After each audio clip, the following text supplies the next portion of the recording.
Welcome, everybody. This is a humorous history podcast, and we are the Goofy Historians. Today, we're going to do part one of the Taiping Rebellion. This is something that internally we've been calling the Chinese Jesus Show. It's a very complex story, and we're going to divide it into three parts. Today, we're going to start with the precursor. We're going to set up the situation, the political landscape, if you will, the backstory.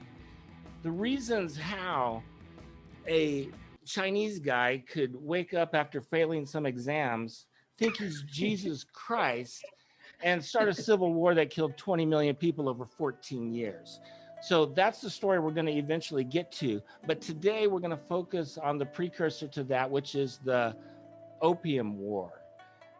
So this is part one, the Opium War, starring Queen Elizabeth El Chapo. So that's where we are. And I just wanted to say a couple things up front. Thank you to our future sponsor, Great Courses.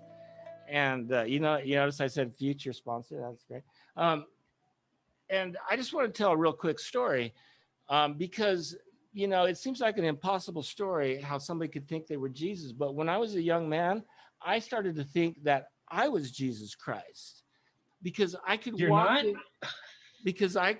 walk into a bar anywhere in town and they'd be like, Jesus Christ, you're back again?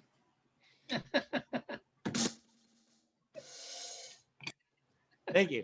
Got the drum roll in there. One of the craziest things I just wanted to say. Or it's when people talk to you, you never listen. That's true. I just keep going. I'm sorry. We do have Haley Beckel with us today again to help us out. Hi, Haley. How are you doing? Hi, David. I'm good. I have my Goofy Historians shirt on for Oh, this episode. we actually sold one. Or did you get it free as a fringe benefit? Or did we make you pay? Oh, no. This was a gift. And it's a most appreciated gift. Yeah, so I'm doing good. We are in a new space here with some IKEA furniture. Excellent. Nothing like the Swedes to help us along. Yeah. Yeah, we should have had an IKEA joke ready for that because there's a ton of IKEA jokes. Before we get started, one of the things I just want to reflect on here for a minute is that opium. We're doing opium today. This is the opium show. We're all smoking opium earlier. But that's not true. No, we weren't. But seriously, opium was illegal before, during, and after the Opium War in China. China knew the problems associated with opium. So this whole thing was illegal to begin with. And one of the things that started this out was when the English got so pissed off because the Chinese destroyed their opium shipment. Think about that for a minute. That's like a crackhead getting mad somebody stole his crack and wants to call the police. That's crazy. All right, let's get started before I start going off on a tangent. So the Opium War, what is the setup here? Where did the opium come from? Why did we start selling it to the Chinese? Something to do with silver. Yes. So it started with the British wanting to trade with the Chinese, and they didn't have anything that the Chinese were interested in, but they did have a little bit of India. They had some land in India, and what was in India was opium. They were growing opium, and so they offered opium to the Chinese, and the Chinese were like, yes, please, because as you said, they knew this was a problem, but it was something that the nobles would do. It was like an activity to show their luxury, how rich they were, and it became popular amongst the common folk. And so there was a high demand for this. So they were definitely looking for this. And so they accepted that, and the British began exporting more and more opium every single year to China. And as you said, it was illegal, and the British got them addicted. The British got them addicted to opium pretty much. And they made it worse by demanding silver. So that was, as you mentioned, silver. The British were demanding silver in exchange for this opium. So, yeah. So it's like, so what I was telling, it looks like Victorian England had everything except rock and roll, right? They had drugs and sex, if you know anything about Victorian England, right? But they were just missing the rock and roll. And actually, it turns out that Victoria herself was addicted to opium. No way, really? The Queen? Yeah. Talk about the whole hypocrisy things. Well, maybe that's why she wanted it to, but it wasn't legal in England either. But it was used for medicinal purposes, right? So she took a shot of this. What do they call it? Lanolin, which was like actually 90% alcohol and 10% opium.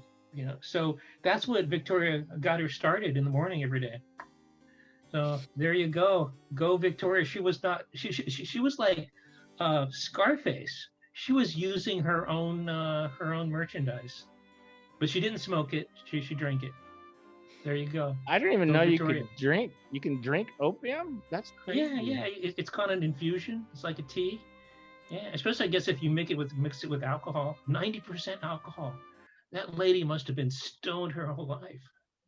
Well, the Chinese actually, before this, they knew about opium. And the Chinese government actually implemented kind of the same social programs that we implement, like a double-pronged approach where you try for treatment and rehabilitation as well as, just cutting off the supply. It's so interesting that the same stuff is used today. Yeah, except the English weren't going to let them get away with it because they needed. Yeah. I guess it was something like the English showed up and said, do you want to buy our cheap manufactured goods? Because we need your silks, we need your tea, we need your ceramics. So how about buying some wool socks? And this is like, right, in like the hottest, most humid part of the world, right? And I go, no, we don't need your wool socks, England. Thank you very much. Are your cheap gadgets, right? Just give us silver. That's all we need. Thank you very much. So yeah, well, the Qing. How do you pronounce that dynasty? The Manchus, Qing. The Qing, just like Qing. Qing dynasty, the Manchu. The Qing dynasty, yeah. So how did they get in power? They weren't even Chinese. They were Manchurian or Mongols or something. How they had been in power for a long time, and it was all like eroding. Their dynasty had been around for hundreds of years, and like kind of everybody knew it was on its last leg. Yeah. And the Opium War didn't help because they got their sure. Well, actually the Opium War may have helped because that dynasty was on its last legs, right?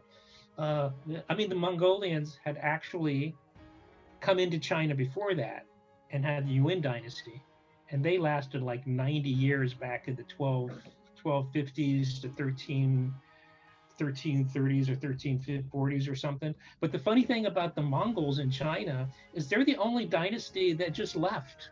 They go, we're tired of being emperors. We're going back to Mongolia. And then the Ming came around and they lasted 300 years. And then the Qing came over the Great Wall, right? So much for the Great Wall, right? It didn't do anything. So the Manchu came from, what was up in the north, but it was more like northwest to the Mongols. But the same group of people, they were like cousins to the Mongols. They spoke Mongolian. Yeah. Well, the Imperial Chinese, the government was having all kinds of problems. They couldn't control anything. And the problem is that actually the Manchu did too well for like 150 years, right? They did so well. They took care of the dikes, they took care of the rivers, they took care of the roads, they took care of everything so well that for like 150 years, there was no rebellions, there was no famine, there was no wars. They were sitting in the catbird seat for like 150 years with nothing going on, right? So there was no wars. So their army was doing nothing for 150 years. So there was no money going to industrial defense, right? And the population, they were breeding like rabbits, right? So they got into this rut where it just got to be the bureaucracy was taken over. And then eventually, since no one's everybody stopped paying attention because it was so peaceful. And that's when things fall apart, right? When things get too peaceful, the dikes were falling apart, the river was flooding, it was overpopulated, there was famines, and all of a sudden, here come the English with their opium. It's, well, there's no problem. What problem? Yeah, so the English had gunboats, and they were vastly superior to what the Chinese had. Chinese had a lot of boats, but well, they were superior in terms of their military. They weren't superior in terms of their culture. They were a bunch of bullies. They had. I didn't say they were. You said they were superior. They were well. You modify. didn't let me finish. All right. You know what? They were superior in one regard. They didn't bind their women's feet, for the love of God. You know what I was thinking? Yeah, they found so many women's feet over so many years. I'm surprised that it didn't create kind of like an evolutional thing where Chinese women still have really small feet. That's insane. They did that forever, so they needed to get the hell out of there. But it was. I mean, it will come up. The Hakka women, who were the women who actually did the Taiping rebellion, didn't bind their feet. I mean, that's why they were probably successful. They could actually run around and beat the shit out of those mandarins. All right, so get back to Haley on the specifics. Yeah, get back to Haley on the. That's enough color commentary. What year is this? Do we even know? Yeah. What was it? It's in the 1800s, correct? It's in I don't want to get this wrong. Yeah, it's in this whole 3-part series is going to be 19th century China. I always like to throw out that date, 1850.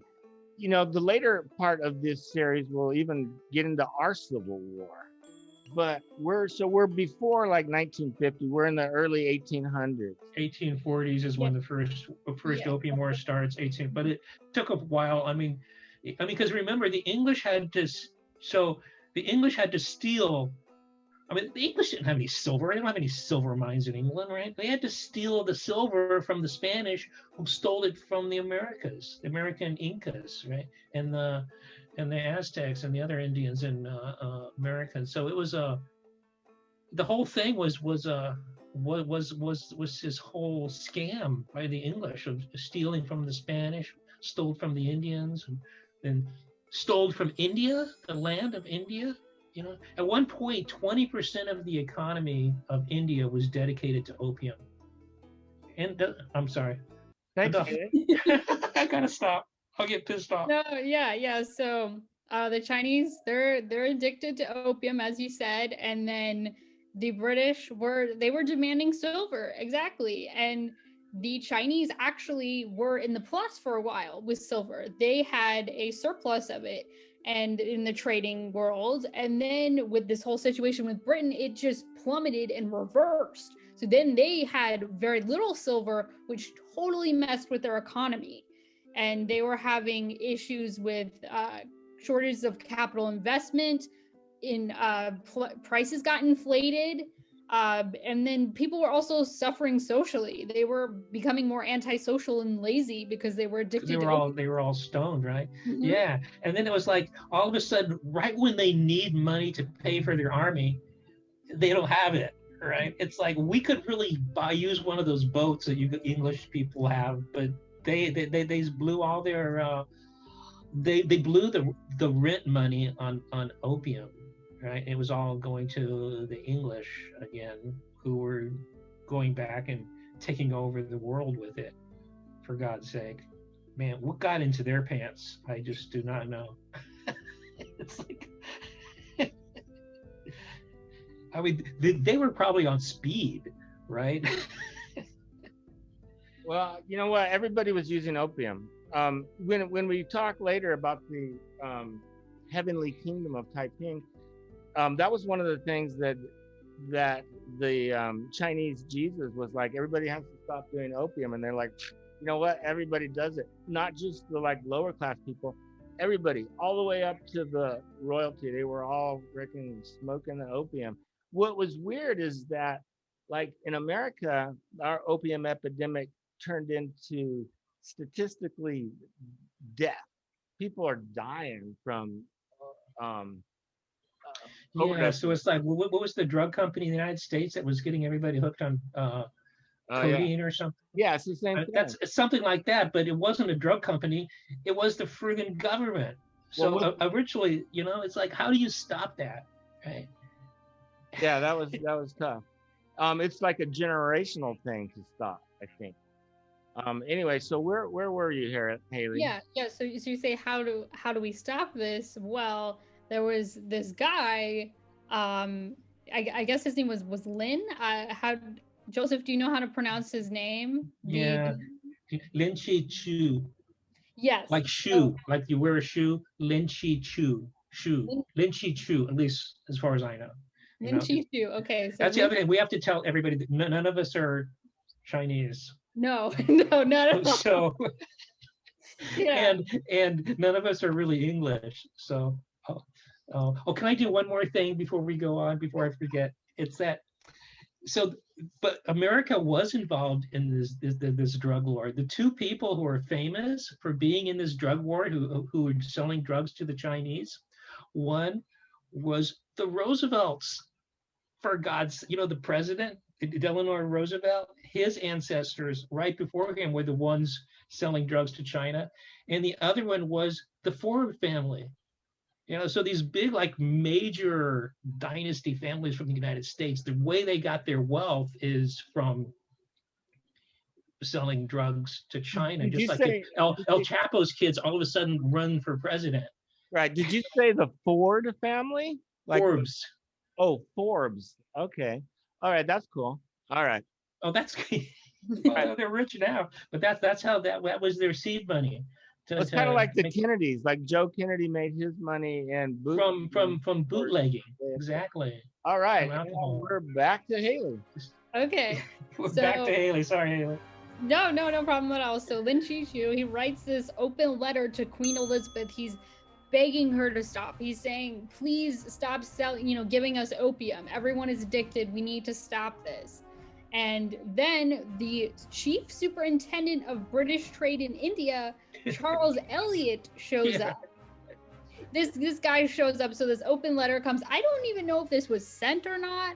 I'm not sure, but this guy shows up. So Charles Elliot shows up, and then the Chinese enforce a shutdown and a blockade of the trading companies. So to stop which is a normal thing to do, right?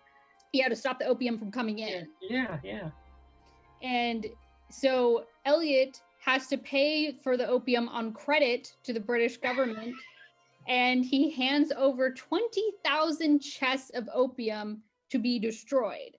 But this isn't over yet. Yes, they shut everything down. Yes, these chests have been paid for and handed over. But Elliot is, he secretly writes to London and he says, we need to bring our military force over because we can't afford to pay these merchants. Yes. Exactly. He's like, we can't afford it. We need our military force to come. And then they do.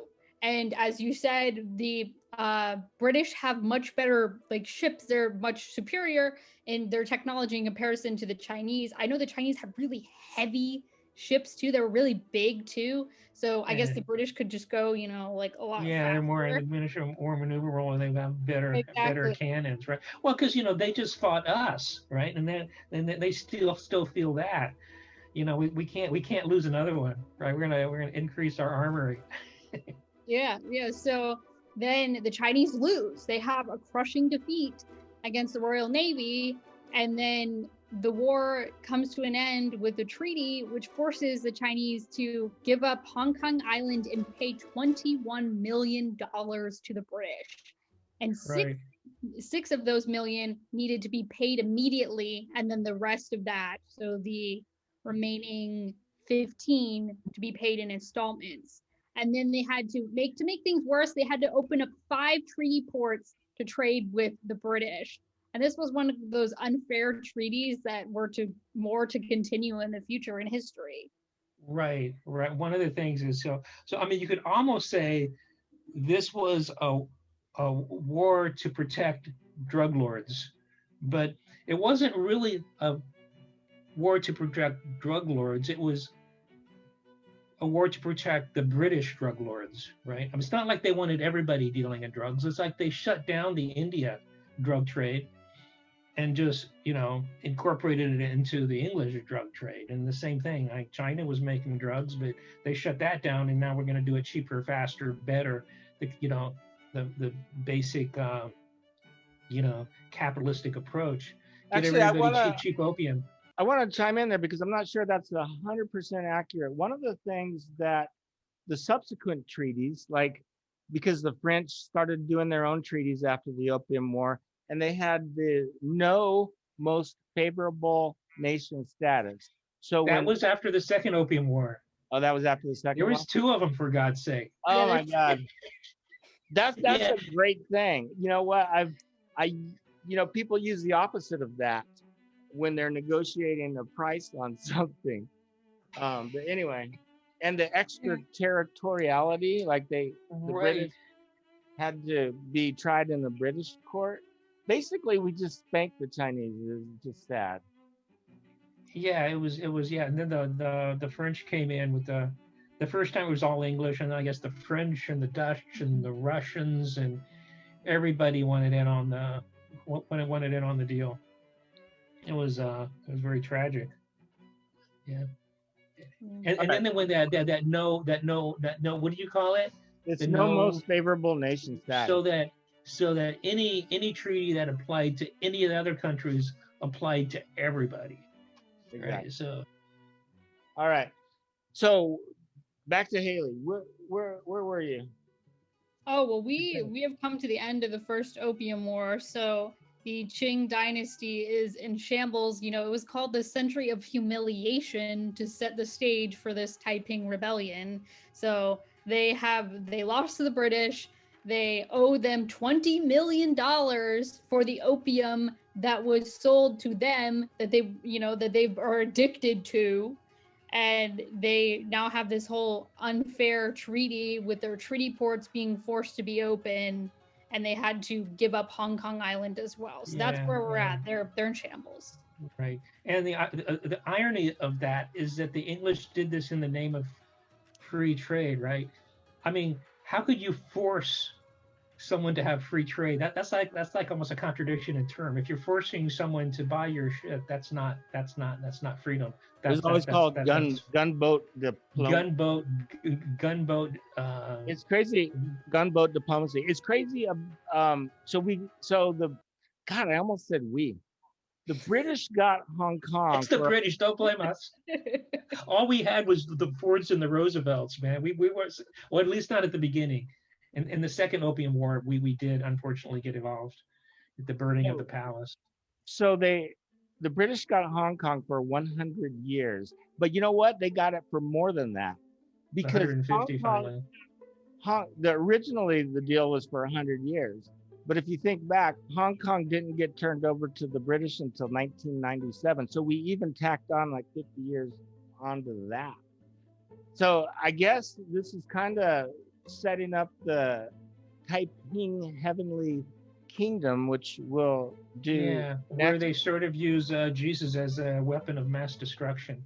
And I'm so and they still don't get the irony of that, right? I mean, it's like nobody does still. Nobody gets it's so ironic.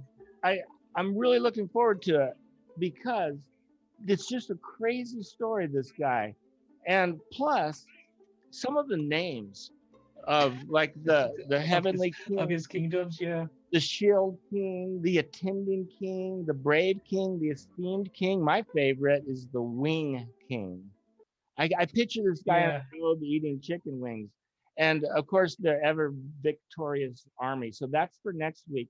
Is there anything else we need to say about the Opium War to set this up? I mean, these unequal treaties and extraterritoriality, that means that if you committed a crime in China, the Chinese couldn't try you for it. It had to be tried in an English court, right? And it even applied to so what happened, right? If you were a Chinese person and you created a crime, if you stole and you owed money, right?